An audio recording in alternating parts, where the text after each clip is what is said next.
So I just finished watching this movie on Tubi called The Mail Lady. And for those of you who haven't seen it, The Mail Lady is an over-the-top thriller about a mail lady who's an ex-Navy SEAL and her stalking skills are pretty impeccable.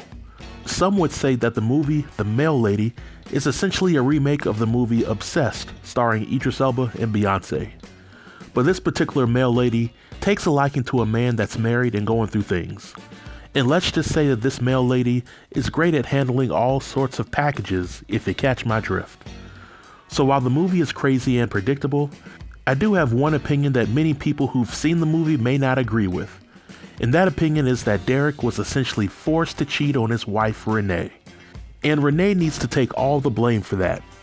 So feel free to sit back, buckle up, while I unpack this opinion. Now the movie opens up with Derek establishing himself as a successful businessman who is the head of a household within his middle-class family. Derek firmly believes in keeping God as the center of his universe, he believes in honor, and he also believes in family. One could argue that Derek is the type of guy that most women would want to marry. But there's just one small issue at play, and that is that Derek has needs. We as the viewing audience see Derek try to love on his wife Renee early on and get some loving from her in return. But sadly, Renee gave Derek what I like to call the Jehovah's Witness treatment on several occasions. During the first scene when Derek and Renee were having a little bit of hot and heavy time, Renee uses the excuse that the kids were coming home from school as a reason for her and Derek to not get a quickie in. Now granted, as a mother or father, you wouldn't want to scar your kids for life by letting them see you two get it in like two jackrabbits trapped in a tube sock if you can avoid it. So I agree that Renee and Derek should have put a temporary pause on their bedroom activities when the kids walked through the door. However, those kids looked old enough to go outside and play by themselves or play some video games or something to that magnitude. They didn't require constant supervision, which means that if Renee truly wanted to let Derek give her that good old pickle tickle, then they could have found a nice cozy closet in that 4,000 square foot house, but they didn't. And Derek also tried to get some good loving again, and this was on the night before Renee had to go out of town for a work trip. But Renee again shuts Derek down and claims that she was too tired to do anything.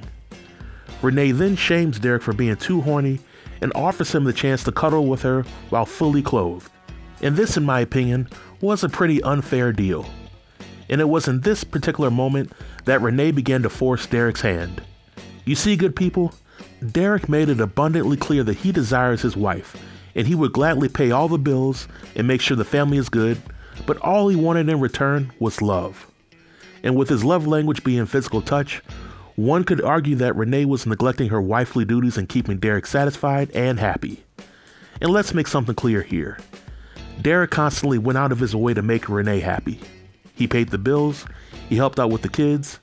Derek even supported Renee in her career while speaking life into her. And all Derek wanted was to crack her buns from time to time. But Renee was stingy with the love pudding, and here we are. So here comes Sloane, a charismatic and flirty mail lady that comes along and that's willing to give Derek everything that Renee didn't want to give him. So can we really blame Derek for wanting to entertain Sloane to some degree? After all, the brother had needs and he encounters a beautiful woman that's into some freaky debauchery and she's also showing some interest in him.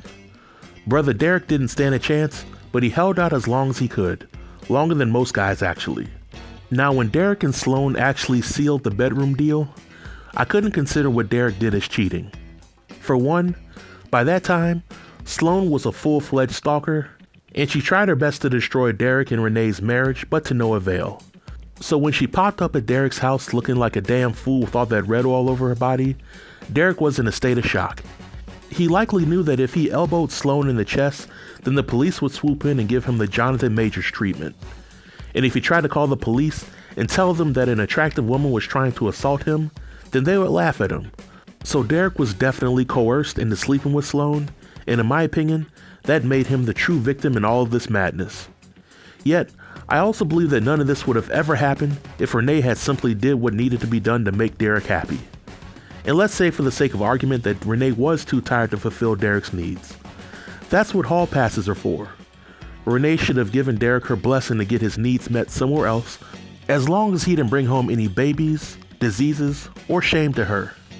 And I think Derek would have also been cool with this compromise, because the movie had already established that Renee was a workaholic that constantly went on these business trips and would go months without being intimate with him. One could argue that maybe it was Renee that had been cheating on Derek and she already checked out of the marriage. But that's just my opinion, and this marks the end of the video. If you have any questions or comments related to the video, feel free to leave all comments below in the comment section. Until next time, stay tuned and stay safe.